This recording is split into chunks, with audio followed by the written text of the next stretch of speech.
It can be kind of hard to describe a movie in one single word, but when it comes to him, well, that word is pretty obvious.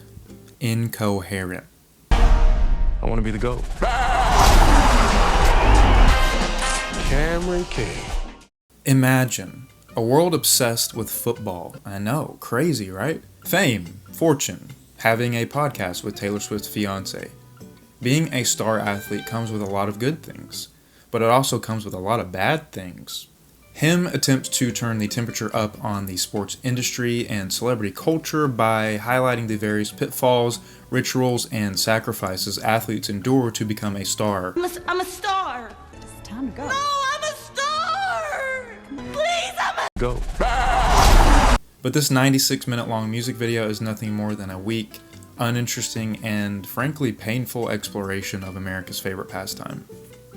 Comes one of greater importance if he makes it, and it's right down the pipe.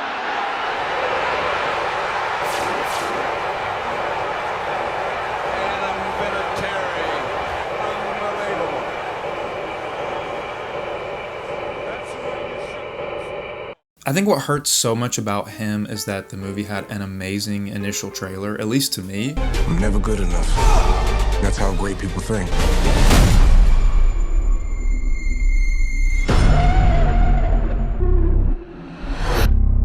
The idea of a horror thriller movie centered around the cult of football could make for a very unique, exciting film. I was pretty floored when I first saw a glimpse at him.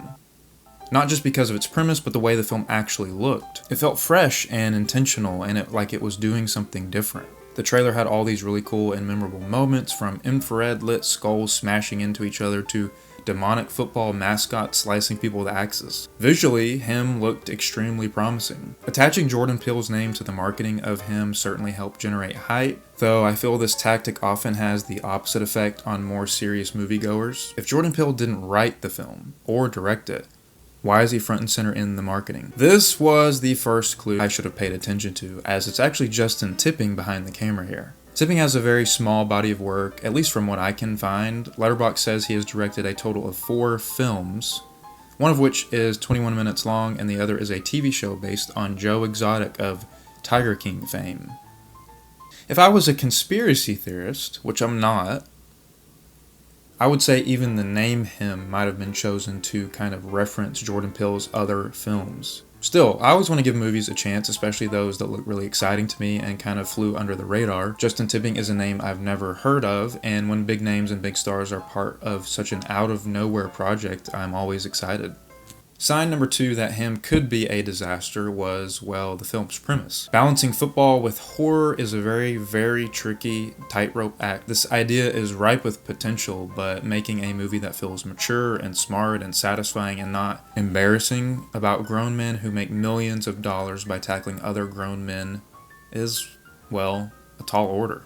There is so much a film like him could explore, exposing the dark underbelly of the global institution that is the NFL, or here the USF, while also lampooning influencer culture and the way that fame can corrupt people is a wildly exciting idea, sort of uncharted territory for the film industry. So I made my reservation, I walked down to my nearest AMC, and got myself ready to experience him. I should have just stayed home.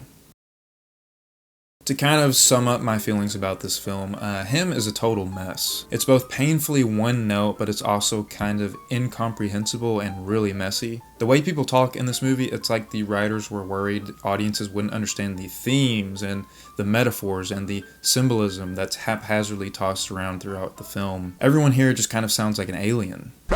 Him spends most, or kind of its entire runtime, helplessly flipping back between being a gritty, dark moral fable and a goofy sports drama. None of it is scary, none of it is shocking, and all of it is boring. It's almost as if you're watching an episode of Euphoria, but it's even more self-serious. There's also a lot of really flat comedic moments in the film. I'm assuming these were intentional, like they were supposed to be funny, and they're just not. A few famous comedians make an appearance in him, such as Tim Heidecker and Jim Jeffries. The Heidecker inclusion goes back to my theory about him essentially being a knockoff Jordan Peele pilot project or something. Okay, Better get my wife for medicine. Jim Jeffries was a more surprising pull, but both feel wildly out of place here. There's one scene in particular between our main character Cameron and Jim Jeffries' character Marco, who is this weird, creepy personal nurse doctor guy. It's a really serious moment, and of course it's all dimly lit. We even get a look outside the facility where 99% of him takes place, and it's raining. But for some reason, Jim Jeffries' character is delivering these awful jokes about how he has children, or, he wishes he had children, but he doesn't. He never gets to see his family if he had a family. Tim Heidecker, who I absolutely adore, has more time to shine, but the script isn't doing him any favors. He's your typical Hollywood agent guy, the kind of character that feels friendly, but would probably cut your tongue out to make a deal. Heidecker's character, Tom, doesn't have much to do, but is seen throughout a good chunk of the film. From pre-game panels to contract signings to, well, that's it. This leads me to my first big problem with him, its setting. Our main star athlete, Cameron Cade, played by Tyreek Withers, is invited to spend a week or so training at Isaiah White, Marlon Wayne's compound. When Cameron first arrives to this massive, really expensive, kind of Apple-looking facility, it's creepy and it's off-putting, and you don't really understand what's going to be happening. I wondered, what secrets does this place hold? Where else will our main characters travel to? And will we get to see an actual football game be played? The answer to these three questions is nothing, and no. I got a bad feeling about 20 minutes into him, like I knew what the movie would be. No, this can't be it, I thought to myself. There has to be more. There was certainly more, but more isn't always better. If it wasn't obvious from the way the film is marketed, him is about sacrifice. I started this company. You know how much I sacrificed? And what people are willing to do to be the best. The word GOAT is used liberally throughout the film, and it never not sounds out of place. I'd hoped him would be able to build off of the tried and true guy sells his soul to the devil in order to become rich and famous trope, but no, him is completely okay playing the hits, or in this case 50-year-old B-sides. Practically nothing about him is surprising or unique or interesting or even fun. Him attempts to wrestle with society's obsession with celebrities, specifically athletes, and what they are willing to do to stay in the spotlight, but him has very little to say outside of killing yourself to play football is probably a bad idea. Him is more focused on telling rather than showing that all of its spooks and secrets and gags come off as half-baked attempts to shock audiences than actually trying to say something about society or culture or sports or whatever. All this would be forgivable if him was actually fun to sit through.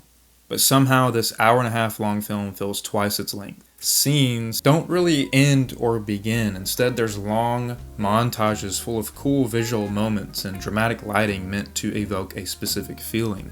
This is fine, but there's no connective tissue to hold him together.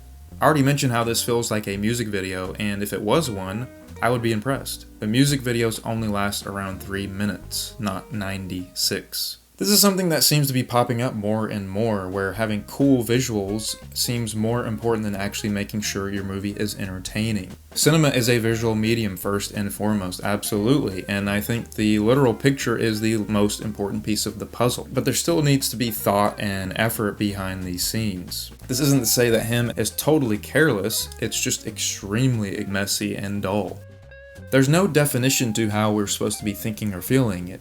Just enjoy the pretty colors. The first 2 acts of him are grueling to get through, but there's still something buried deep within them that is compelling and is kind of fun to watch. However, it's the movie's final act that brings everything down. I'm not going to get into specific details, but you know where him is going long before it tells you. What happens in those last 10 minutes is actually wild. It's like demented, but not really in a good way. The first thing that came to my mind while watching the movie was Suspiria, which took a huge leap swing in its last act, one that transforms the movie completely. While this works in Suspiria, it does not with him.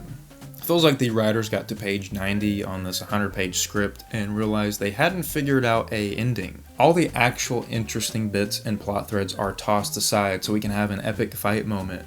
It's totally ridiculous and it almost works. This scene is absolutely bizarre and over the top, and it almost wraps around back to being cool and something worth watching. There's literal crowds cheering as the 2 figures duke it out in the arena, They're gladiators, something alluded to multiple times in the film. Football isn't just a game, it's a way of life.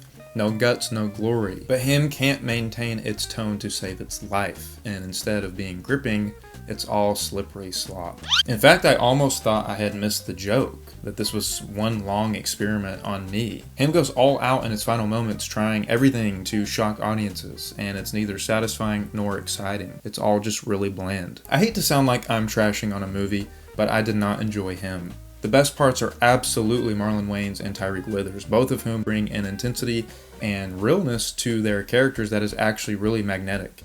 Watching them is by far the best part of him, and I would love to see both continue starring in these darker, dramatic roles that kind of have a unique slant to them, unique twist. It's not your typical movie. There is something cool about him. There is something unique at the heart of him that I really do appreciate. But as a takedown of football and modern celebrity culture, well, him is a total disappointment and not nearly as interesting as it should have been.